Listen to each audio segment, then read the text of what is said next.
today we are talking about Nepal. And we have with us one of the most distinguished principals, Mr. Ganesh. Ganesh is the principal of GEMS School in Lalitpur in Kathmandu, Nepal. And as I was sharing, I have visited his school. He has hosted us so graciously on more than a couple of occasions. And last time I was there, I think last year, and I had a brilliant time. A good conversation with the counseling community at his school, and he took us around a beautiful school. I think one of the best schools in Nepal, and in the South Asia region. So very well organized, very well structured, really good students, and I could really sense that we should be talking more. And as I was sharing, also Ganesh was here with us for Intersect 5 in February 13 to 15 at Masters Union campus. So again, where he was a panelist and he shared some really, really insightful thoughts on Nepal. So Ganesh, welcome. We are going to talk today about from brain drain to brain gain, reimagining Nepal's education future. As I was also in my initial remarks sharing, Nepal is the country which has the highest students going abroad on a per capita basis. I think the number is one in every 265 or 270 students go abroad. And my own lived experience, I've been traveling to Nepal for more than 15 years now. The first time I went to Nepal, it was in year, I think 2011 or 2010. And I still remember that day vividly. When I landed at the Kathmandu airport, I was scheduled to be in a study in India Expo in one of your leading hotels. I forget the name, but that hotel, we had a stall, and I had equal number of students visiting me in that day, and equal number of study abroad agents who came to my desk, and they were like, okay, let's sign up. And I have traveled to about 40 countries by that point of time, and I had never had that experience where I had more uh, meetings with study abroad agents. And just I walked out of my hotel room and I could just see every second building had a study abroad agent office. So it was Right, big even in 2011 and 2010 when I was there for the first time. Now it is getting bigger and bigger. right. So Ganesh, your opening remarks on this subject. Yeah, I think it's a very lovely topic that you have brought in because now it's a burning, issue to explore for the schools, community, parents. Even more so, I have been looking after the school for past 21 years, for 2 decades. And the story, the narration that you have brought in about Nepali community, especially with the students, how they perceive Nepali education vis-a-vis, the global education outside Nepal. So the data that came as a shocker to me, but I used to get a lot of presentations done by the Australian university representatives and the US. I think in Australia also, I think Nepal is the third. Providing country, students providing country from Asia, um, and we are a very small country in terms of the population, the demographic distribution. But yes, I think the world is changing, and why not? The Nepali students, they deserve to know how the world is progressing, and I think there's no wrong in traveling abroad and learning about education Yeah. coming. I think we have to find a balance where we talk about only brain drain, uh, and I see the other way around. It's a lot of gain at the end. So we'll talk and proceed further as you move with the questions. But very nicely put. I think, yes, there are two sides to this coin in this conversation. It can be either brain drain or brain gain. I mean, your own Right. experience of about decades of teaching and leading one of the top schools in Nepal, I think your insights will be really good. It will be helpful if you could just talk about your school, Ganesh, a bit, so that the Sure. audience does have a perspective on your institution that you represent, the community that you represent, and probably at the end, if you can also talk about, your the student preferences, whether what kind of countries and universities they generally pick. Right. Thank you. Thank you for this perfect opening of the event today. My school is based in Lalitpur, one of the districts in Kathmandu Valley. We were established back in 1984, so it's a very good school, and I really appreciate your kind words explaining about describing my school.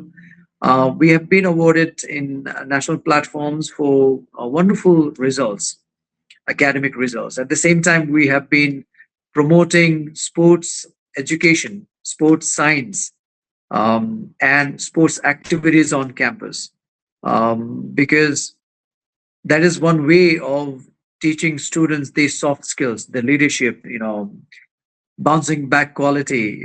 The attention span is reducing now in among students. They don't listen. If you look at the researchers, I think it has come down to 10 minutes in Very, very average, less.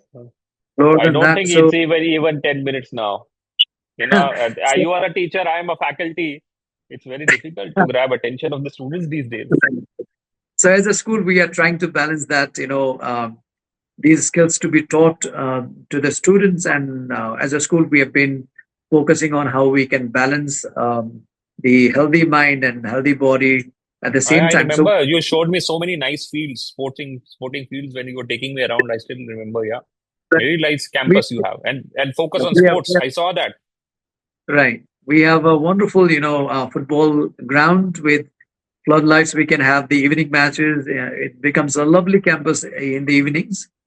And we have got tennis courts, two tennis courts with the floodlights for the night matches as well. Swimming pool, like you mentioned, we have got martial arts, squad games like basketball, volleyball, cricket, and archery, along with so many other esports. For 3 years, we have been promoting esports on campus. Wow. So as they compete, some of them they have already traveled abroad to contest for esport as well. So as a school, we are trying to balance that, and also of course, the students they want to know, because what is happening. The schools in Nepal now they are growing a kind of international mindset. If you talk about the curriculum from early grades, for example, my school, we have got IPC, International Primary Curriculum, then IMYC for the middle school. For grade and So nine, this is so yours is an IB school, no, we are not an IB school. We are following the national curriculum designed by the national national curriculum. standards, but the curriculum framework for various other elements that the curriculum may be complemented.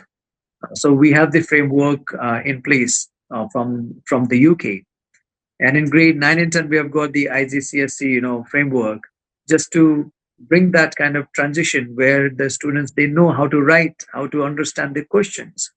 And Hmm. in grade 11 we have got two curriculum. One is the Cambridge A level from the UK, Okay. and the one we have the national curriculum. So altogether, we have And created a kind how of many international. how many students? Sorry. How many students in your graduating class? We have 300 students every year. We have the graduating class from national curriculum and Cambridge A level altogether. Wow, that's a big cohort, 300 That's students. And it. how old is your institution? If you say it's like 42 years already, yeah, 42 years, four decades. And right. I remember I told you this has no relation to the GEMS group in Middle East when I came because Yes, that's a people, description of what I give it to my talk wherever I visit. We are not. We are a homegrown organic James School of Nepal. wow. Um, we would love to And partner with the school of the UAE, but mm, we are not associated in any manner. We are a homegrown yeah, Nepal organic school built on international platform. By so what that I is was trying to more. establish is the schools are preparing like ours in international setup where we are trying to bring in those international traits or mindset, let's say global mindset. So while we are doing this, the aspirations from the parents community and the students are growing very high, and when they finish their high school, the gap is visible for the undergrad and the master's program in Nepal. So I think that's the key of why the students are planning, the families are planning their kids to get education abroad. I think from there the conversation about exploring universities abroad begins. Ganesh, thank you so much. And what a job. I just want to say what a job you have done of growing a organic Nepalese brand, and I worked with GEM schools in the Middle East. I mean, we work very closely with the GEMS team here in India. We had Dr. Dheeraj Mehrotra, who is one of the vice president for GEMS. He was in Nepal. He showed me a Yes, selfie I with met him. you. Yeah, Such a lovely yeah, gentleman. I met yeah, him. We yeah. So clicked. Dr. Dheer. I think he might have shared that selfie with Yeah, you. he sent me that selfie with you and he said, see, we are together. I said, I love both of you and so happy that you are there with him. So, I mean, Dr. Dheeraj, I mean, James and Mr. Francis, who is the CEO of India James Group, he is our dear friend. I had the honor of meeting Mr. Sunny Varki also in Dubai at his residence with Dr. Raj, the Vice Chancellor of OP Jindal. So, great. So, I know James and I know you. So, you are doing fantastic. So, out of 300 students you mentioned, Ganesh, if you can just give us a ballpark number on how many students are leaving Nepal out of those 300, and then we'll come to the brain drain and the brain gain conversation that we want to have. Yeah, yeah. But this is very tricky. You see, when we graduate, I mean, celebrate the graduation day. Up until that time, majority of students who wish to travel abroad for education, they come for the letter of recommendation. They build a kind of rapport with their school counselor. I see a lot of students coming in right from the time when the exam schedules are published. So it's very difficult for the team of the counselors to keep a track. Like you mentioned, the I would definitely call it an ugly side of the market, how it's growing, the mushroom, growing consultancies outside. I'm not against that business, but at least the schools need to take a lead on that. Having a third party involvement, the parents they are half informed, the students they have no clue where they are landing. There's my Mm, reservation as a educationist in Nepal, how I closely see this market. The schools need to take a lead in this by educating the parents and the students about what career they are, aspiring to learn and which country they would land up. Not like last minute, decision, but a kind of planned, informed decision in the process by which the students they know with which program they are going to study, what kind of scholarships they are going to get. So I think this tendency is there, and the number, as you have asked, I would say the majority of students they stay in Nepal. okay. Uh, yeah, and if I may put the number in that way, it's like 50+% would go definitely outside. If 50 not, then plus. immediately high school. Yeah. If not immediately after high school, they would take a gap, not a gap like, they would study some programs here for 4 years again. Then they would definitely go for masters. So ultimately, the number would reach, if you talk about my graduating classes here, it could go around 80%, if I speak honestly, for undergraduate and for graduate. So even the number is large. But if we look at Large. the from grade 12, it would somehow reach around 55 to 58% immediately the year they graduate. That's a big number. Yeah, that's a big number. So, I mean, now we can come to this debate of brain drain or brain gain. I mean, in India, we are seeing a lot of students. I'm coming from this perspective where we in India now we are seeing a lot of universities in the West coming and opening campuses here in the country. We have, IBCs coming in Delhi, Mumbai, Bangalore. We also are seeing global shift in high visa refusal rates.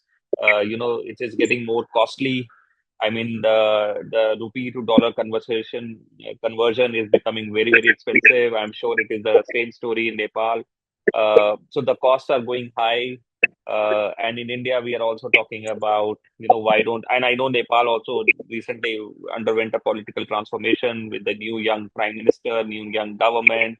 I mean, here also in India, there is a lot of conversations around, how we can retain our students. I represent Masters Union, where we have so many, top students that had offers from top universities in the West are not no longer going to West and are staying back uh, with us and other new age private universities. What is the scene in Ganesh in Nepal like? What is the current? Because you work with so many students, what are you hearing from the ground? Are you seeing that there is a shift, or and students are having those conversations where you think that tide is turning? What would you say? Um, just you mentioned about the political transformation or the transition that the country witnessed. Even our Prime Minister, Mr. Balin, sorry, my bad, Mr. Balin, he got him, his education up until undergrad in Nepal. But for his Wow. further education, he went to India, North Indian University. I don't recall the university's name. So, uh, but look, the other side, the gain. Mm, The gain is Nepal got a very brilliant engineer by profession, now turned politician, and a very great influencing, political leader and the prime minister ultimately. And I think the recent minister of science and innovation, I think it is Mr. Mahavir Pun. He okay. got his education from the USA some 30 Wow. years ago. So he came back, he fell in love with his village again and his state. He served. It's a phenomenal, he brought that Wi-Fi culture in Nepal in a very remote, village of Magdi. Mm, He writes books, he sells them. He has taken a leadership in innovative lab where he manufactured certain, tools for farmers on a small scale to bigger scales by involving engineers from various, colleges in Nepal. So he's a big gain. He didn't disappear. He came back. Now he's leading the ministry, and he's in an independent candidate for the parliament. And now this the current government led by the Rashtriya Swatantra Party, they have picked up an independent candidate. He doesn't belong to any party, but he has been offered a ministry. So I think there's a respect for people like Mr. Mahavir Pun, who envisioned technology to thrive in Nepal. Now he's got a platform where he can.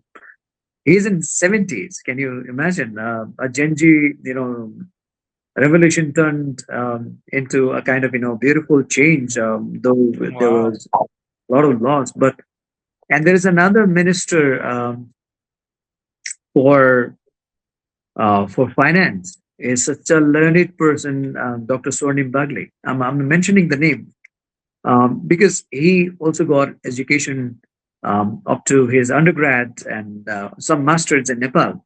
Then again, he went for PhDs and some other, you know, degrees. Look at the wealth of information knowledge he is sharing, not only in Nepal, Absolutely. Sri Lanka, Bangladesh, the World Bank. He has worked in various other organizations outside Nepal.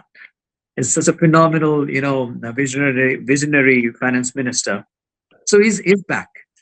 What I'm trying to imply here is why we always talk about the outgoing, kids who are very young, of 16, 17, 18, or say very young professionals who are at their, peak of their, youthful time of 21 to 20, 29, or 30. Yes, they go. There's certain loss, it seems, because the younger generation, they seem more inclined on the glamour or the better side of the jobs, the salary, the lifestyle the Western they have or the other countries have. But on the hindsight, they are not brought up by the families. Just they will forget their roots. They have been educated in such a strong community bond. They will always carry the legacy, the roots of their family, the culture, the traditions they have been, growing with. So they are not leaving their family. Their moms, their dads, their parents are here, their grandparents are here, their siblings are here. Their langotia yaar, you can say in Hindi. Their friends from very young age, they are there. So they will not leave. This matters a lot. The students that I've met who have come back in Nepal, who I taught, they say Nepal has a fantastic lifestyle. The weather has a magic. There's a magic in air. Um, they can bring a lot of skills, powerful, innovative thoughts, ideas, and they can do. They have been doing a lot here. The students that I have interacted so far, and they miss this community bond. They miss this culture. If you come to Nepal, you would not see people honking a lot. They really want to live this peaceful life in their motherland. And this is what the parents they request the counselors to convey. Their parents they always believe the teachers will always persuade for good cause. They come and say, "My son wants to go abroad. My daughter wants to go to this country. Please tell them to come back." So they can't, stop them from going, but we can always encourage them to come back and nourish the roots they were sprouted from. I think this is what schools need to start the conversation.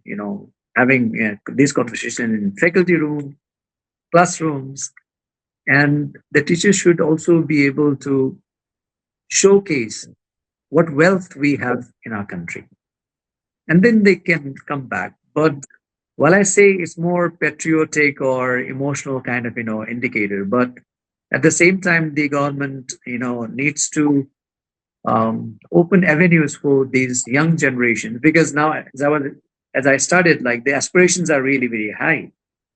The kids they don't see the possible of career, the possibility in career in terms of the glamour they see the Western countries they offer. I think the basic fundamental things that facilities the country needs to have. The government also needs to work on it. Show the younger generation that Nepal is also growing. While they are growing outside, the country is also growing infrastructure wise. So they can anytime and at any point of time they can come and utilize their resources and skills. So the government has to work on it. And government alone cannot do. Schools need to establish this kind of mindset. When I'm saying school, I'm talking about universities as well. Because right now we have universities like Tribhuvan University. We have medicine program, very popular program in Nepal. We have engineering program, very popular. We have Kathmandu University. It houses international students for medicine, for engineering, for liberal arts, um, fine arts. So I think there is a growth in the international, students coming in Nepal as well. The number is very, very less, but at least this indicates Nepal is no less to host students from other countries as well. So this has to be branded, marketed outside as well. Yeah, I agree, and I remember, I know medical is a big thing. A lot of Indian students from India go to Nepal for medical education, MBBS. I know Manipal has a campus in Nepal Yeah, for MBBS, right. and I think a lot of potential. And I really echo with your thought process that yeah, not just being patriotic or sentimental, we also need to build institutions, and it is the responsibility of not only the government but other in the community in Nepal to build those kind of institutions. Both India and Nepal has a large population of students that go abroad, and even large number of Nepali students automatically come to India also for higher education. You were talking about your current prime minister, a young guy. I mean, he studied in NITI, which is one of the I just googled it, NITI in Bangalore, which is a very, very prestigious private engineering college. And I know for a fact, a lot of Nepali students love coming to Bangalore to study because again, the weather there is also really good and they resonate with the community. And you really aspect of the community is very big.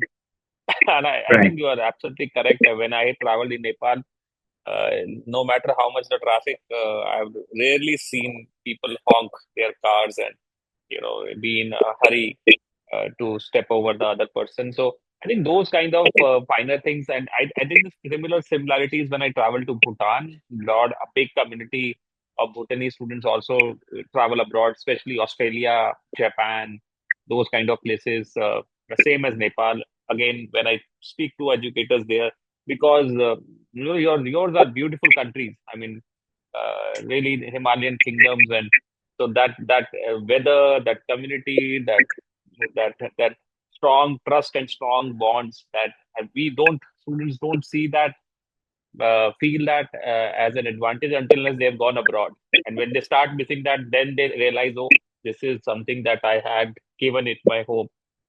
and Right. and I think with the current new government, I really hope that things change, things improve, and we can build more institutions. Right. In Right. India, we are seeing that, as I shared, now with Nepal, also, I hope we can build new institutions. We are just about the end of our 30 minutes. Final comment, Ganesh sir, on what do you think lies in the future? You have 300 kids graduating every year. What is your hope and what is your prayer for all of them? What is your vision for them? To study in Nepal or study in abroad? Yeah, I think this is something that I totally leave up to the parents because they will take a call on their kids because they know what aspirations the family has for the child. At the same time, as a school, abilities they're very clear. We have to get our students ready, future ready. When we talk about future ready, we are talking about the basic skills, basic etiquettes of survival. Because if they know how to, handle their daily chores, if they know how to do the grocery shopping, how to budget their time and the money that they get as pocket money, and how to set up their vision, at least short-term goals to bigger goals. If schools can do this bit from our side as educators, then the children they can make an independent decision for their life. And of course, the parents will always be there to support the children and their decisions, um, with with or without collaboration of the school. Um, but I don't see there. You see, there is no harm going abroad. Let them explore. Sooner the better. This is what I personally believe. Because at young age, if they see a different perspective of how life is outside, when they compare the Nepali community and the Western community or any community they go, for example, in India, like you mentioned, there are majority of students going to India, Bangladesh for medicine, China as well. And now the East Asia is now booming after the visa restrictions from some very top-notch countries in terms of the student selection process. There are stringent, standardized policies in place where students are finding it a bit difficult for the visa grant. So um, at the same time, this is an opportunity for Nepali universities. This opportunity will not come again if they don't wake up and see their curriculum they are outdated, if they are not addressing the market, after 5-10 years down the line, what kind of industry the country is looking for, what kind of generation from grades 1 through 12 we are preparing in schools.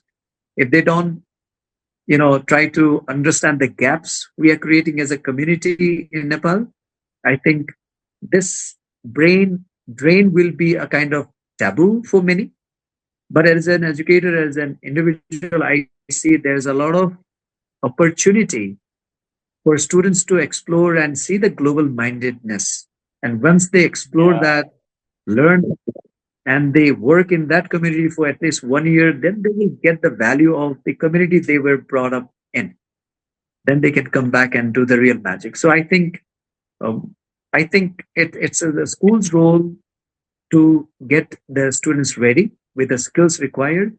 It's the family's role to ensure that the child makes good decision, at least in terms, because the country also needs to host them even after the education. For example, if a student comes and joins Masters Union, I see, the entire Masters Union team working so phenomenally. I must acknowledge, because I saw the marketing campaign, the competitions you have held about, making the fan following in their Instagram pages, directing them to YouTube channels, making their own, startups, selling it, branding it, marketing it.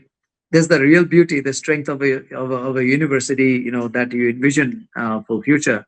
You are doing a phenomenal job. So I think schools also need to work in such a way that the students need to feel their creativity is understood, valued at the same time. And the families should not take it as a taboo going abroad, but rather see opportunities that the children may create and can create after they go and learn for 4 years. For example, in India, if a child goes and studies a program for 4 years, and then the child gets to work there at least for a year or two, then the education of every country has certain, you know, features that align the country's objective for their citizens' growth. So if a Nepali child goes and works in Gurugram, in any industry that provides, like, you have got 500 fortune company in your university setup in that vicinity. So if they work for 1 year at least, they will understand, okay, the work after getting this education in India, they can survive and thrive in Nepali community. They can bring some new innovative ideas. So I think we should encourage this kind of conversation in school, and schools are where this participation must begin. absolutely. And really nice. Thank you, Ganeshji, for that wonderfully optimistic message and that broad-mindedness that is required from any teacher. I'm so happy, and that's why you're so successful at what you are doing and building a community and that school in Nepal, which is one of the leading schools, and then your own career graph. I mean, recently got promoted as a principal. Many congratulations Yeah. on that. And Thank, thank you so much. really was really happy to know that. And now you're leading the school. I'm sure yeah, many years of more laurels to you, the institution, and your students. Best wishes. Thank you so much. I really appreciate and echo that as teachers, our job is to get the best opportunities, prepare our students for the future, and let them decide whatever it is. And even if they want to go abroad, let that be an opportunity for them to go and learn and contribute to those economies. And at some point of time, if they feel like, come back to Nepal and start contributing back to the community. Really, really appreciate it. Really, really appreciate your time.